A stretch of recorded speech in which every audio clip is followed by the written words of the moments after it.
Nuclear fusion एक प्रकारको यस्तो रियाक्सन हो जसबाट अथाह ऊर्जा उत्पन्न हुन्छ। त्यसैले विश्वभरका वैज्ञानिक न्युक्लियर फ्युजनको माध्यमबाट ऊर्जा उत्पादन गर्ने प्रयासमा छन्।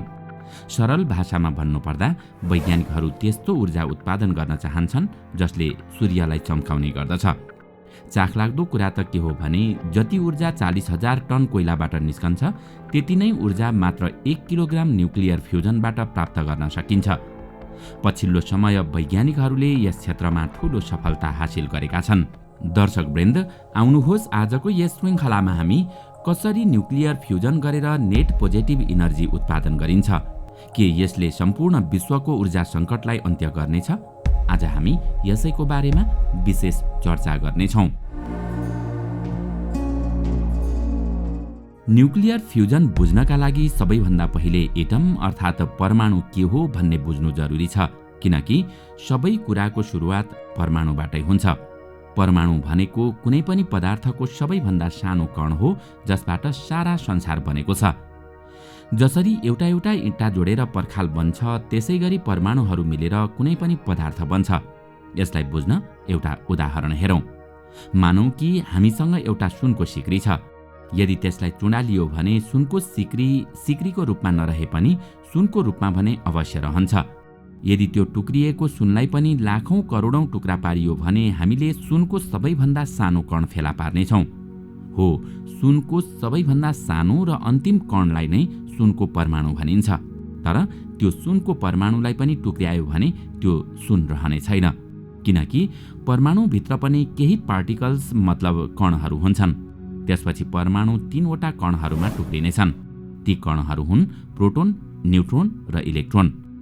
हो, यति बेला तपाईलाई जिज्ञासा लागिरहेको होला, आखिर त्यो परमाणु कस्तो देखिन्छ त? यसलाई सजिलोसँग बुझ्नका लागि हामीले सौर्यमण्डलको उदाहरणबाट बुझ्न सक्छौँ। जसरी सूर्य सौर्यमण्डलको बीचमा छ र ग्रहहरूले यसको वरिपरि परिक्रमा गर्छन्, ठिक त्यसैगरी परमाणुको केन्द्रमा प्रोटोन र न्युट्रोन हुन्छ भने त्यसलाई इलेक्ट्रोनले परिक्रमा गर्ने गर्दछन्। यसरी केन्द्रमा रहेको न्युट्रोन र प्रोटोनको थुप्रोलाई न्युक्लियस भनिन्छ। प्रोटोनको सङ्ख्या नै कुनै पनि तत्त्वको पहिचान हो। यदि तपाईले अक्सिजनको एउटा परमाणु अमेरिकाबाट र अर्को नेपालबाट लिनुभयो भने पनि त्यसमा हुने प्रोटोनको सङ्ख्या निश्चित हुन्छ। यति सानो भए पनि यी कणहरूमा धेरै ऊर्जा हुन्छ। चाहे त्यो एटम बम होस् वा सूर्यको ताप, दुवैको कारण ती कणहरू नै हुन्। त्यो कसरी त?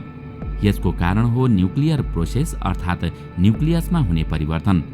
त्यहाँ 2 प्रकारका न्युक्लियर प्रोसेस हुन्छन्। पहिलो छ न्युक्लियर फ्युजन। सरल भाषामा फ्युजनको अर्थ एक आपसमा जोडिनु हो, अर्थात् 2 वटा साना साना न्युक्लियस आपसमा जोडिएर अर्को ठूलो न्युक्लियस बन्नु। दोस्रो छ न्युक्लियर फिजन।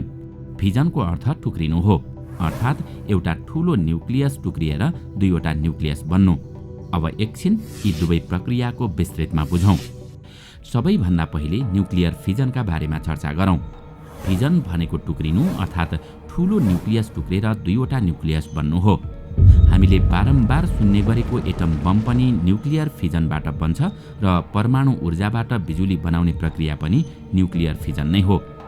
न्युक्लियस टुक्रिँदा धेरै ऊर्जा निस्कन्छ, तर यसलाई सकारात्मक र नकारात्मक दुवै काममा प्रयोग गर्न सकिन्छ। यसबाट बिजुली वा बम दुवै बनाउन सकिन्छ।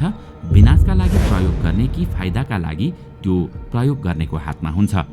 न्युक्लियर फिजनमा केही रेडियोएक्टिभ तत्त्वहरूको प्रयोग गरिन्छ। रेडियोएक्टिभ भनेको त्यस्तो तत्त्व हो जसले घातक विकिरण उत्सर्जन गर्छ। यसको उदाहरणका रूपमा युरेनियमलाई लिन सकिन्छ। युरेनियम एउटा यस्तो तत्त्व हो जसको न्युक्लियस धेरै भारी हुन्छ, अर्थात् यसमा धेरै प्रोटोन र न्युट्रोन हुन्छन्, जसका कारण न्युक्लियस अस्थिर हुन्छ।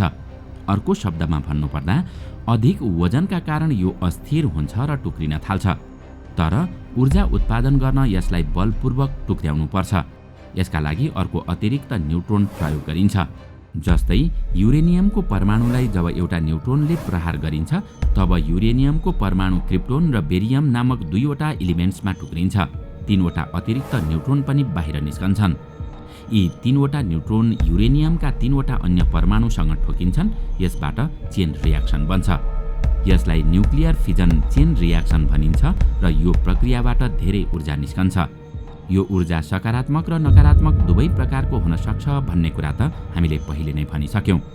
यदि यो प्रक्रिया सुरु गरेर त्यत्तिकै छोडिदियो भने यसले एटम बम बनेर विनाश निम्त्याउनेछ। तर बिजुली उत्पादन गर्दा यो प्रक्रियालाई नियन्त्रणमा राख्ने गरिन्छ। रियाक्सनलाई एउटा दिशा दिने गरिन्छ र त्यसबाट सकारात्मक परिणाम प्राप्त हुन्छ। अब हामी न्युक्लियर फ्युजनको कुरा गरौँ। यसबाट न्युक्लियर फिजनको तुलनामा 4 गुणा बढी ऊर्जा निस्कन्छ। यदि तपाईँ सरल भाषामा न्युक्लियर फ्युजनका बारेमा बुझ्न चाहनुहुन्छ भने पनि 1 र 1 मिलेर 11 हुन्छ भने जस्तै हो। यो प्रक्रियामा 2 वटा न्युक्लियस फ्युज हुन्छन्, अर्थात् आपसमा जोडिन्छन्। फलस्वरूप त्यसबाट धेरै ऊर्जा निस्कन्छ। 2 वटा साना साना न्युक्लियस मिलेर एउटा ठूलो न्युक्लियस बन्छ। यसरी 2 वटा हाइड्रोजनका न्युक्लियस फ्युज भएर एउटा हिलियमको न्युक्लियस बन्छ। यो सुनेपछि तपाईँ पनि सोच्दै हुनुहुन्छ होला कि यति सजिलै ऊर्जा उत्पन्न हुन्छ भने हामी किन न्युक्लियर फ्युजन गरेर बिजुली बनाउँदैनौँ त? किनकि यसमा केही जटिलता छन्। आखिर कस्ता छन् त जटिलताहरू? सबैभन्दा पहिलो कुरा त यो त्यो हाइड्रोजन होइन जुन हावामा रहेको हुन्छ। यी हाइड्रोजनका आइसोटोप हुन्। आइसोटोपलाई हामी सरल भाषामा तत्त्वको जुम्ल्याहा भाइका रूपमा बुझ्न सक्छौँ। यी जुम्ल्याहा भाइहरू हेर्दा उस्तै देखिन्छन्, तर केही क्रियाकलापहरू भने फरक हुन्छन्। हामीले पहिले नै भनिसक्यौँ कि प्रत्येक तत्त्वमा प्रोटोनको सङ्ख्या निश्चित हुन्छ। यदि त्यो सङ्ख्या परिवर्तन भयो भने तत्त्व आफै परिवर्तन हुन्छ। जस्तो कि हाइड्रोजनमा एउटा मात्र प्रोटोन हुन्छ। यदि 2 वटा प्रोटोन हुने बित्तिकै त्यो हिलियम बन्छ। तर न्युक्लियसमा न्युट्रोन पनि हुन्छन्। न्युट्रोनको सङ्ख्या घटबड हुँदा तत्त्व परिवर्तन हुँदैन, तर त्यसका केही विशेषताहरू भने परिवर्तन हुन्छन्। जब कुनै तत्त्वमा न्युट्रोनको सङ्ख्या परिवर्तन हुन्छ तब त्यो आइसोटोप बन्छ। न्युक्लियर फ्युजनमा हाइड्रोजनका 2 फरक फरक आइसोटोपको आवश्यकता पर्दछ। यसको नाम ड्युटेरियम र ट्राइटियम हो।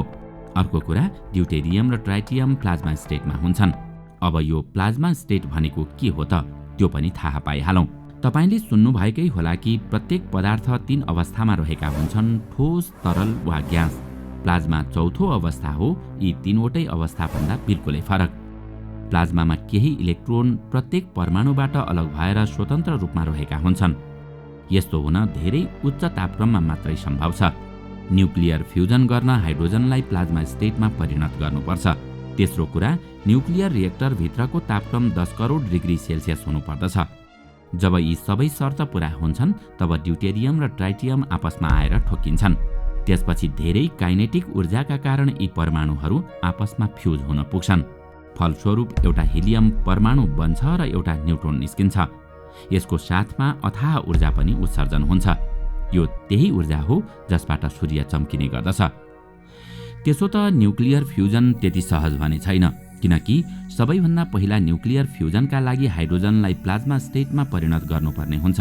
त्यसका लागि 10 करोड डिग्री सेल्सियस तापक्रम लामो समयसम्म कायम राख्नुपर्ने हुन्छ।